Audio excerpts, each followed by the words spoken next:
Time's up. Hey everyone, thank you so much for being here. We always appreciate you taking your time to spend a little Friday afternoon with us.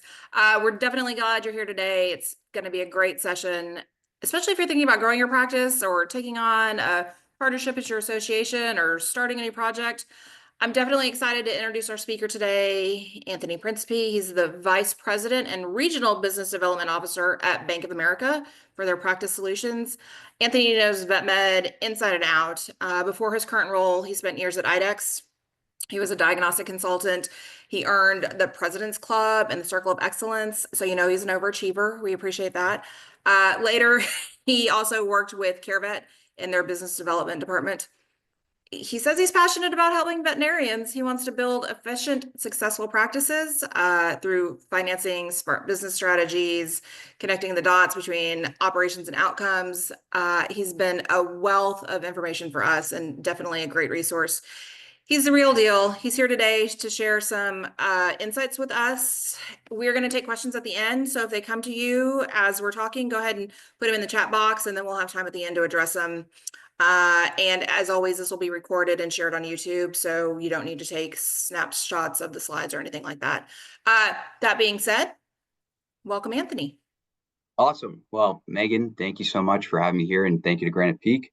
I'm very excited to talk about if you can become a practice owner, if you have aspirations for this, because yes, you can, and we're going to go through that and what we see and how we build a team and a plan and make sure that you're in the best position. So for the agenda, what are the myths being told to associates? Okay, there's usually 3 myths, and we want to make sure that we can overcome that. What is the first-time owner profile? So you as an associate and how we can qualify you. And then what are the 3 steps? We want to make sure we talk to a bank, build a plan, and build a team.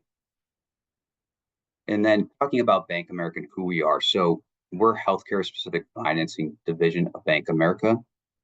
We're called Practice Solutions, right? But within my department, we focus on veterinary practice lending, and we have a team of specific underwriters that focus only on veterinary underwriting. We have locally based representatives. So for myself, I oversee New England, New York, New Jersey, and the city of Philadelphia. And what's really cool is that we originated $1 billion in loans to private practice owners within the last 5 years. Okay. And we're also a member of the AVMA Member Edge program, and we've been since 2005. All right, so myths. The first myth, sure you may have heard this or, in passing, you cannot compete with corporate-owned practices. Well, I'm here to tell you a different story. So there's a mythbuster, and since 2008, the success rate of first-time owners of veterinary hospitals repaying their loans is over 99%. So if you can imagine that information right there with historical data since 2008. I can't help with that, but you should be able to make the change in settings. That was Google. Sorry about that. So the mythbuster, right? Like since 2008, we have amazing data to show you that our loans have been able to be repaid at 99% or greater. Okay, so there is a pathway to become an owner. And then myth 2, corporate buyers are buying all practice for sale. I was part of a corporate entity, CareVet, okay? And I think it's important to discuss my time there, and it was started in 2019 and ended in September of 2024. And it was during COVID, and there was legacy corporate groups such as the VetCors, the NBAs, the VCAs, the Blue Pearls as well. And then there's new players that entered the market, and CareVet was one of them. Sure, it was a great time to acquire practices, okay? And during COVID, interest was free. Interest was pretty low and money was basically free. So these private equity firms were very advantageous trying to acquire hospitals to grow their portfolio and to eventually resell, okay? Well, things can change in a corporate environment, and that's the next mythbuster. So yes, again, there was a lot of corporate acquisitions, a lot of competition, but when they acquired a lot of hospitals and bought at high multiples, and then they weren't able to grow the hospital and be able to be consistent with their operational margins, and then the challenges with the recruiting associates to backfill the seller and to help grow the practice. And then there may be, working conditions that weren't in the best interest of the associate or the team. And then the production and to continue to produce to grow the hospital was challenging as well. And so since I'm going to stop you real quick. I'm so sorry. Your slides aren't advancing. They're not? No. So we're trying to follow along.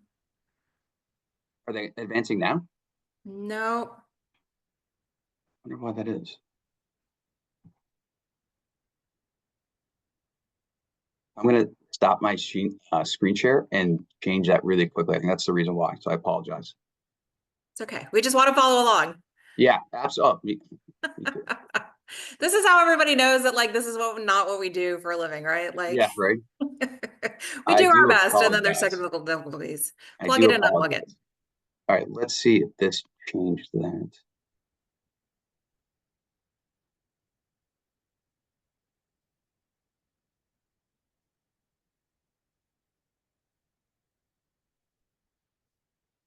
I feel like I need some lovely on hold music, but I can only think of the Jeopardy song. Okay. Oh, there we go. Okay. All right, I just want to make sure we're changing the slides are changing as I go. So we're on agenda. Okay, I think I know what I need to do here. Okay, there we go. All right. Okay. So sorry, I'm going on mute. You're doing No, great. I'm happy you brought that up because I that's embarrassing, so I do apologize, but we You're corrected so it fine. here. So this Okay. is just going over again who we are, right? We focus on healthcare financing, and we're specific to veterinarians. We have a team surrounded to help with underwriting.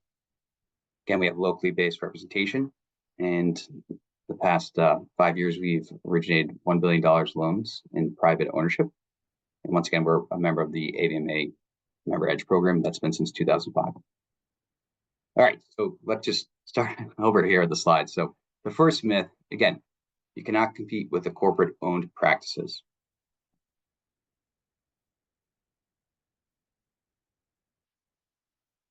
So just to challenge that and be our mythbusters through our lens, our historical data in loans since 2008 have a success rate of veterinarian owners, first-time owners, being able to pay their loan at a rate of over 99%, okay? And then going back to the second myth of corporate buyers are buying all the practices for sale. And yes, there was a lot of corporate acquisitions. And as I discussed during my time being in that role and acquiring practices, and during COVID, where interest was extremely low, historically low, and money supply was basically free for private equity firms to acquire practices. But the challenges to follow to continue to grow the practice and what they did not see to continue to be operationally consistent, recruiting, backfilling, production, also team environment, culture, and then eventually just had to grow the practice-based analysis of production goals and secondary services and to push medicine, right? Since joining the bank in September 24 and this year, given what we know, there's been a lot of activity with associates. And it's been very exciting and awesome conversations about, can I start up a practice or can I acquire practice?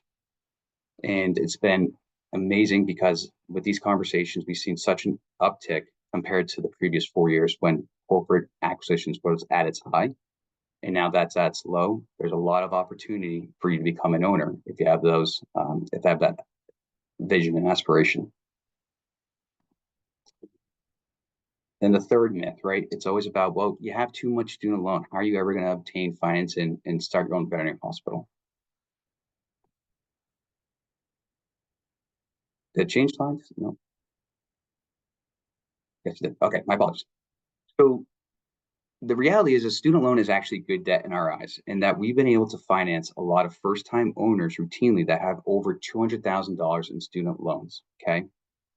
Having a student loan is not going to disqualify you from being able to obtain financing to start up or acquire practice, right? You went to college, you earned your degree, and you became a veterinarian, and we believe that the student debt associated with that is good debt because it gave you necessary skill set to do procedures, surgeries, whatever it may be during the client visit and exceed expectations. Okay, now we're going to talk about the typical first-time owner. So what do we have as benchmarks, right? So what is your work history? Usually it's around 5+ years, okay, of experience. And then what are your income earnings? We usually want to make sure that we have $80,000 or less to start. And then how much student loan debt do you have? Again, which we consider good debt. And on average, it's usually $350,000 or less in debt. If you have more, we can definitely talk through that to make sure that you're comfortable and that we're comfortable with the process of obtaining a loan. And then we want to understand your personal debt. And usually it's little to no credit card debt. And if there is credit card debt, we can talk through that to understand and to have a pathway to move forward. And then finally, cash savings. So cash savings, we consider everything that's not retirement. So anything in your personal checking, savings, or any type of brokerage account that has stock positions or money market. And what we want to see when you take out a loan to borrow to acquire a hospital is a range of savings in cash to 5 to 10%. And then when we do a startup for a practice, it's a minimum of 25% in cash savings. And then build buying power for hospital ownership. So debt, will the amount of debt that I carry impact me? Yes, potentially it can, and we have to be mindful of your debt. So again, taking student loans out as good debt, what is the other debt that you have? And so breaking that down, we usually have credit card debt. Okay, how can we understand that debt? Are you paying that off routinely? Are you paying it off monthly? Or then is it evolving and growing and it's not being paid off, and help understand what the reasons are behind that? Because when we do a cash flow analysis, the debt will actually go into the cash flow as a negative impact.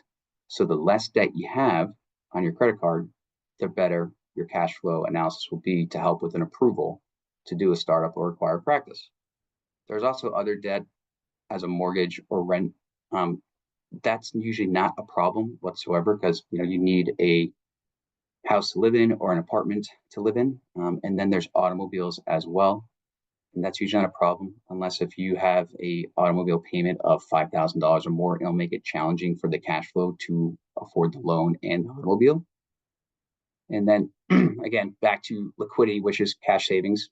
Is the amount of savings relevant? Yes, it is. The more money you have saved, the better in position you're going to be excuse me, to obtain the loan. And the reason behind that is when we supply a loan, we want to make sure that you have a rainy day fund in cash as well. So let's say you acquire a practice and you have a loan and the practice roof leaks or floods, a pipe burst, right? Whatever it may be, there's a life-changing event. In that time, the more cash you have, the better off you'll be because you're going to be able to help afford to pay for the loan during when the business is not operating. Okay. And also, it's always just going to help with securing the loan and being a qualified borrower. And then finally, production. How does my production affect buying power? So when we talk about production, it's specifically more aligned to acquiring a practice and somewhat startup, right? We just want to make sure you have a healthy production and that you're able to produce and grow a practice. But when it's specific to acquiring a practice, we're going to look at the selling doctor's production and how much they're producing. And then we're going to look at your production and how much you're producing. And what we want to make sure is that there's not a gap difference of 25% or more in production. When we do have a difference of 25% or greater, it's called a gap, okay? And we have to be mindful of that and put a associate salary back into the spread to make up the difference to fulfill that difference in production gap. So just keep in mind when we have these conversations that we're going to talk about production and making sure that we're meeting specific benchmarks to get you in the best position for your loan. Okay, let's talk about steps to take when we're considering hospital ownership. So step number one, talk to a banker. Hopefully it's with me at Bank of America or with my colleagues throughout the country. And why do you want to talk to a banker? Well, they have a lot of knowledge and experience with lending to veterinarians. We understand the pre-qualification process, and having a simple introduction call, we can really understand how you're going to be best positioned to be approved, and then the application process, what's to follow, okay, and what are these items and documents you're going to need in order for an approval. And then we have the opportunity to openly discuss rates and terms available and the structure of the loan that you're seeking. And what's the best loan product for you? Would it be conventional or SBA? And talk through that. And then the underwriting timelines. Like, what is your vision to approval? Like, what is your timeline? Okay. How fast do we need to work, or do we work in the pace of the timeline? And then what are the fees associated with the project or the purchase? So when you do a startup loan, the fees are very minimal. It's a rate lock fee and administration fee. And then when you do a acquisition of a practice, you're going to still have your rate lock and administration fee, but you're also going to have closing fees associated with that. And that's going to be appraisal, title, attorney work. And that will all be gone over, discussed with you during the approval document presentation to make sure that we're dotting I's and crossing our T's, and you're fully aware and you have transparency of what's associated with your loan, and addition closing fees and fees associated. And then you're going to have great ease of use to access to the funds post-closing. So funds can be associated in different ways, right? If you're doing a startup, you're going to have in the beginning of your startup loan a 10-month phase, which we call our project phase, where you're not paying your loan, you're just accruing interest. And during that time, you'll have availability to disbursements. And those disbursements will be associated to any renovations that you're doing at the facility you're either identified to lease or to acquire in the real estate. And when the contractor does the project, they send us the invoices and we confirm, and then we disperse the payment back. Okay. Also, during that 10-month, you're going to do equipment and work with various vendors, and they'll install equipment. And when we receive those invoices, we make disbursements. Okay. You also have the opportunity to be provided with working capital. And during your project phase, you will be receiving working capital that's going to help with building out your business, whether it's recruiting, labor, marketing, and so on. And we have a team and network that can help with that process as well. And then when you acquire practice outside the project phase, the loans will be initiated at the day of close, and you'll be able to support that to wire to the seller. The network of professionals filling gaps. So we have a tremendous network, and one of our greatest network is our referrals and individuals that we work with. As a CPA firm, it's Granite Peaks. You're in great shape. But outside of that too, we can connect with attorneys, we can connect with contractors, architects, HR companies, marketers, diagnostic providers, manufacturers, realtors, which is very important to help you find a space. And then closing timelines, working within your closing timeline, right? So during close and due diligence, we're going to work to a closing timeline. And so how's that work is that you're going to have a project coordinator that's going to work with you overseeing your project, and a closing coordinator that's going to work with a specific team to get all the items to clear the loan and conditions to close on time. And then do we offer post-funding support? Yes, we do. So outside of an interest rate and a long-term structure, Bank of America has an awesome platform with great host of benefits. And it's business banking, which offers preferred awards. And when you have a loan with Bank of America, you're going to need to create a business banking account so we can do direct payment towards a loan out of that account. But by creating a business banking account before the loan, you're going to have the advantage to do interest rate reduction. You're also going to have interest rate booster. And then you're going to have merchant services as part of that as well, which is all done in-house, not through a third party. And we have great rates to take advantage of for cost savings.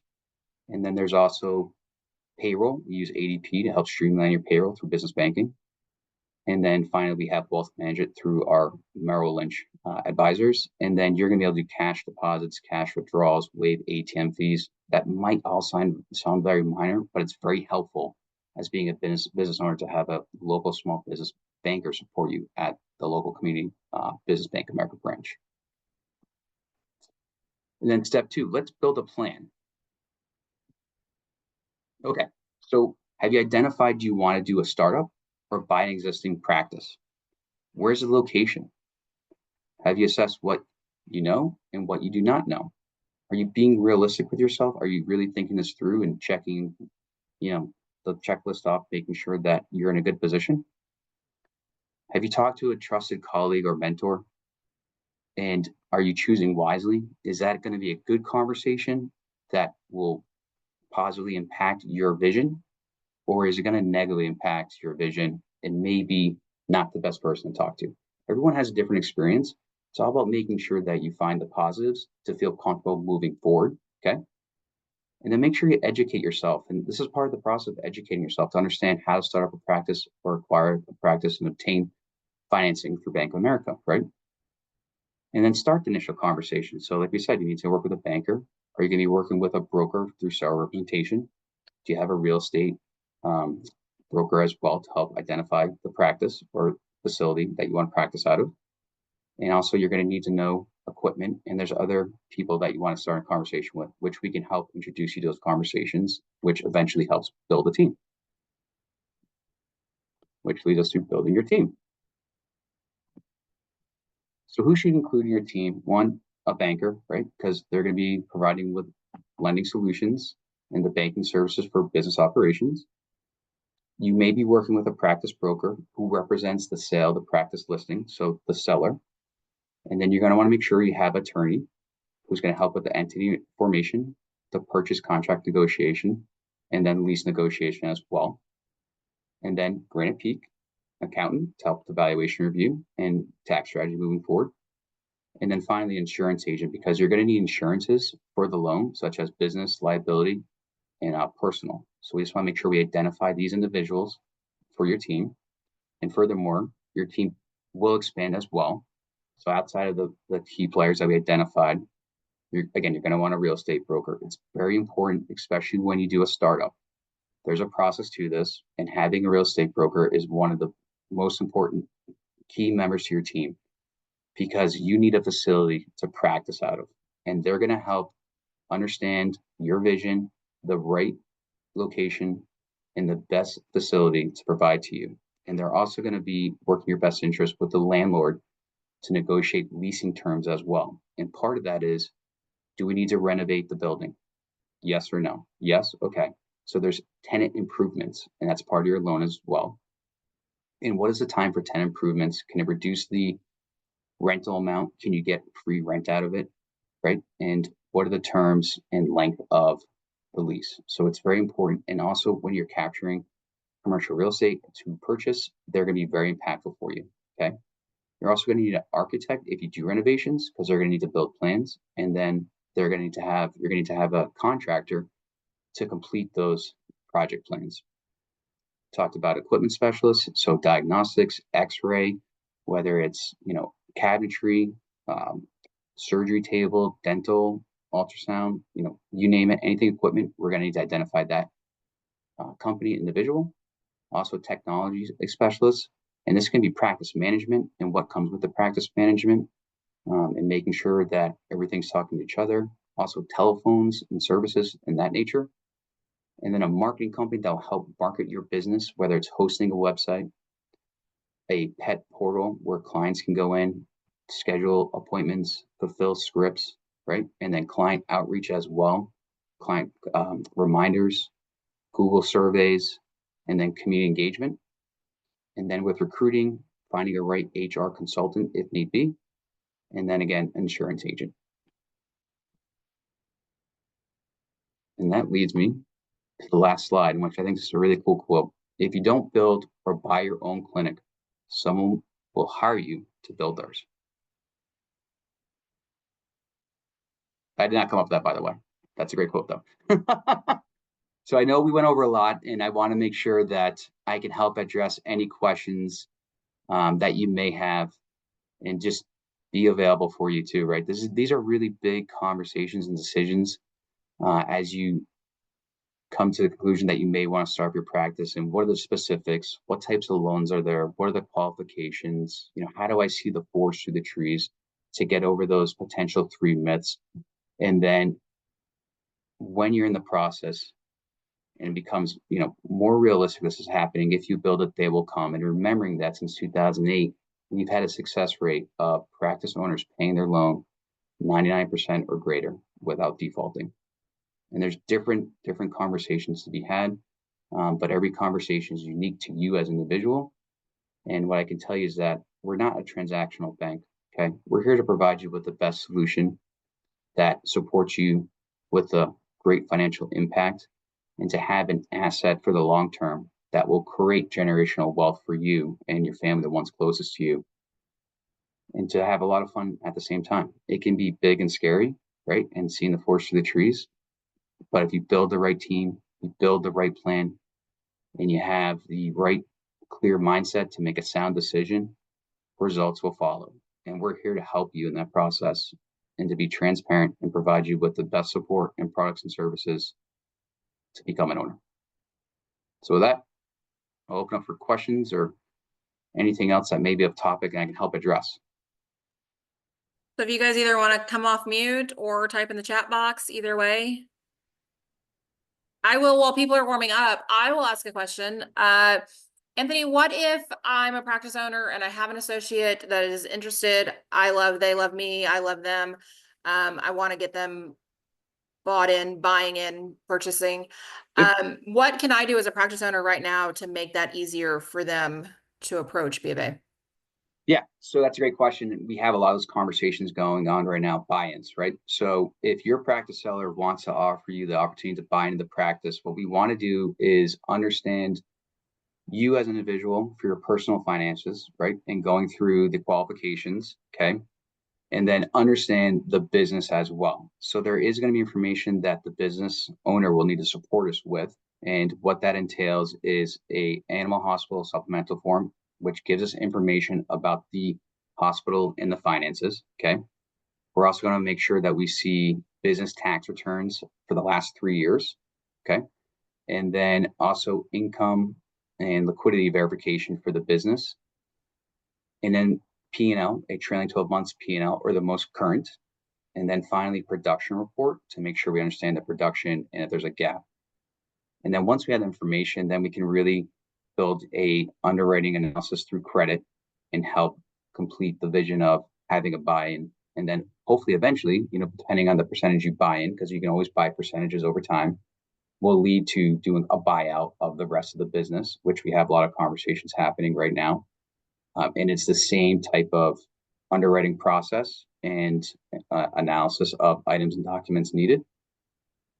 And then, there's a lot of opportunity there. And, what I can tell you is coming from consolidation now in banking, there's a lot of practice owners that may not be able to sell to a corporate entity, which is totally okay because they may have an option to help sell the practice with an associate buying in or acquiring, but buying in over time a certain amount that you're able to be approved for and be supported by a loan.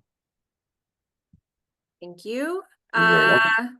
Kathleen had a question. Could you talk a little bit about if you own the business and now you want to build your own clinic and stop leasing the building? Can you speak on that? Okay. So if I understand correctly, Kathleen, you own the business currently. You are in a lease hold at the facility you operate out of. And do you want to acquire that real estate or do you want to acquire or build another practice or acquire real estate for a second location? Just want to make sure I understand that. Build a new building to move the business to. Okay. Yes. Okay. So that's another great option. Okay. So you would be an established veterinarian, okay, and a second location, but really you're going to be moving into a new location. So you'd be an established product loan where we would help with you secure lending or financing to build out a practice. Now, there's two different types of build outs, right? There's ground up construction or there's building renovations, okay? So we just have to determine what is best for you and the pathway forward. You can do 100% conventional lending if everything is approved in underwriting, or you can do SBA lending as well to help with the project build out or acquisition of the second location or new location for your business. How long are loans for that type of loan? That's a great question. So, the terms are going to be specific of what's best for you, but 10 to 15 years are the terms. Okay, and when they do the underwriting, I guess if you're building from ground up new, are they gonna take into account, like, you're gonna have to pay rent while you're paying your construction loan? Yeah, so there's a whole analysis that makes sure that you're in the best position. And what does that mean for your loan? And during that time, like 6 months of interest only, just because we don't want to put you in a situation where you can't afford the loan at that time. And the other thing to keep in mind too is that if you are doing a build out of the loan, we want to make sure that your current lease is in good standing and that you're still operating out of that lease facility to continue to generate revenue and cash reserves for the build out in the loan as well. So just keep that in mind that you'll still be working hopefully during that time of the build out phase. And what's the fall within the structure loan affordability as we do the project and then initiate the principal and interest as completed. Thank you. You're welcome. Great question, Kathleen. Anybody else? Yeah, I actually Oh, have a There, question. yeah, go back. So Anthony, you touched on it a little bit during your presentation, but do you think you could dive in a little bit to the high level differences between the SBA and the conventional loan and when one might be better for someone versus another? Yeah. So, well, first I'll say there's a lot of changes happening to SBA now, right? So we have to be mindful of that and what that entails. So traditionally, SBA is a product for people that might not be able to qualify for 100% conventional lending. Okay. And it's a small business association through the government that helps supply you with a loan and secure that. And there's opportunities to do that when it presents itself. Okay. What the difference is that in a conventional loan, if we can do 100% convention for a facility to acquire or whatever the loan is, that there would be no down payment. Okay. If you don't qualify for that, the best route might be an SBA loan for you. But in that process, there is now a 10% down payment. And then what's unique about it is the terms is longer than a traditional conventional loan. But what comes with it is a little bit higher of a rate. So you're going to have a longer term, 25 years with a little bit higher of a rate than a conventional loan that could be 10 to 15 years with a lower rate. But the point of the SBA is to make it more affordable for you as a borrower in the process to creating your business, right? But just keep in mind that now is a new requirement that you need to have 10% down in order to move forward with SBA. So that might be 10% down on the real estate in the long run. Good question. Thanks, Matt. I think it's Dr. Gomez had the question. What are the obvious benefits of going with a large corporate bank like B of A versus a community bank? great question. So very similar to terms and rate with SBA, right? So with a local community bank, right, they're great as a bank, right, as a provider. But you may have to have a certain amount down if you're acquiring real estate, or if you're doing a startup loan, you may have a higher rate than what we can offer you with our rates, and the structure of the loan might not be the same. So within a startup loan through Bank of America, again, you need a minimum of $25,000 to secure financing. Okay. And that loan is going to have budgets for tenant improvements. So any renovations that have to happen inside the building, and then equipment, any equipment that you're going to need to start up your practice. And then working capital is our last budget to help you get up and running. Okay.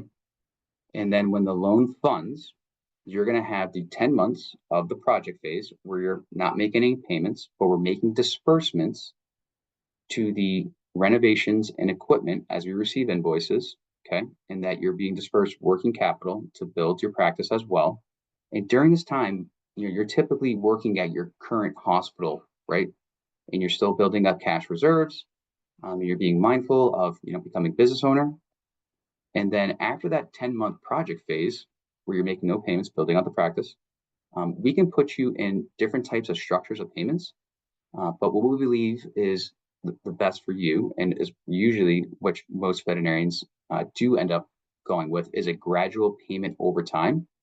And so it's 16 months of a payment at a very much lower rate. And then it grows after 16 months ends, it grows a little bit, and it's 14 months, grows a little bit, and it's 12 months. And then the rest of the loan of 144 months, which is 15 years of that loan, is paid off in full principal and interest.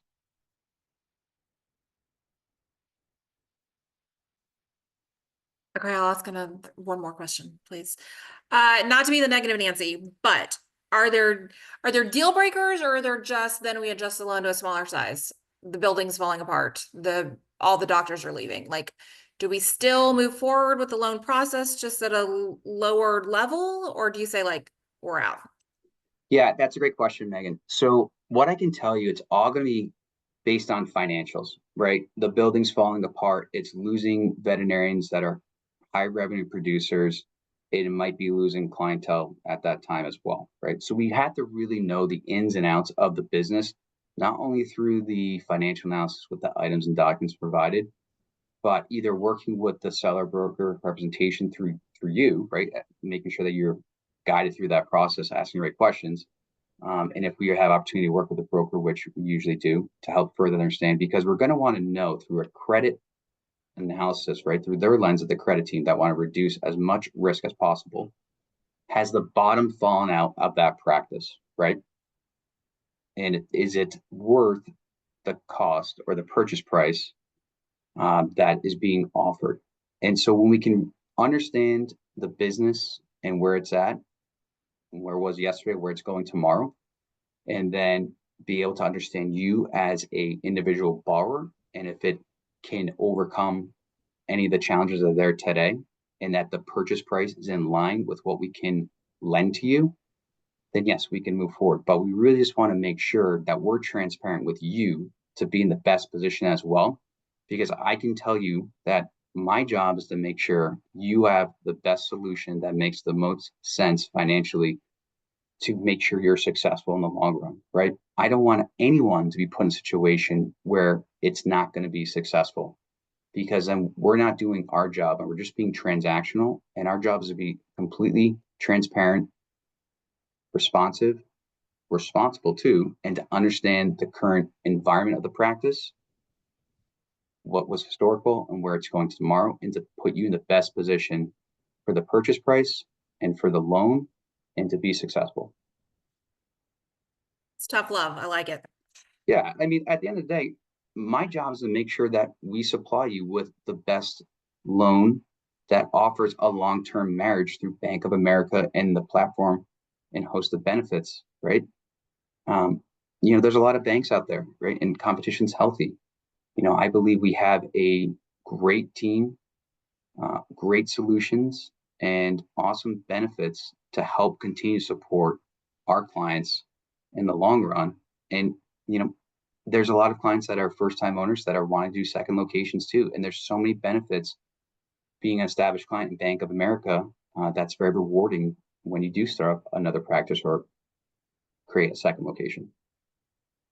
Hey, Plant that little seed for everyone, right? Anthony, I had a quick question.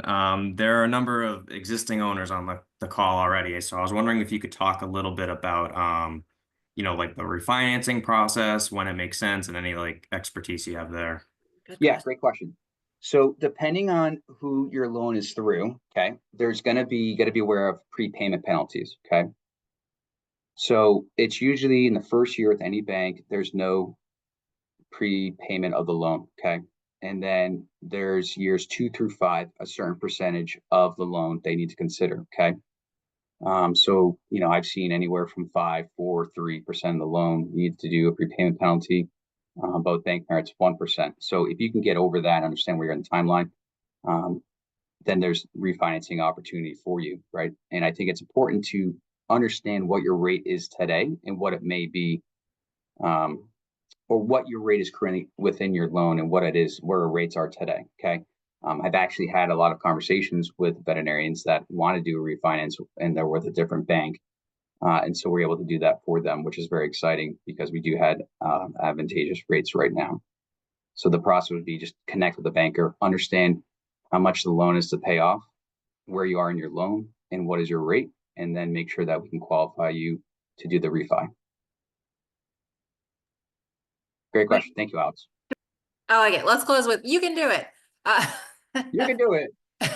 Can you So just, we trust Anthony. Hopefully you can too. Thank you so much for sharing your time today, your insights. I think it was very helpful, especially like the refinancing question, the buy-in question. Like there's all sorts of things moving and shaking out there. And so this was very helpful to kind of wrap our mind around. As a reminder, this session will be posted on YouTube if you need to come back to it and reference anything. Anyone who needs a CE certificate today can email us at events@granitepeakcpa.com and we'll get you that CE certificate.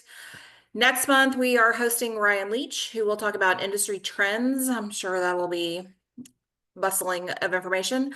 And in the meantime, you can always keep up with us by joining our members only Facebook page, listening to our weekly podcast, all of the things. We're busy, y'all, so keep your eye out for us. Anthony, thank you. Everyone, thank you. See you soon. Thank you so much. Appreciate the Bye. time. Take care, everyone. Have a good weekend.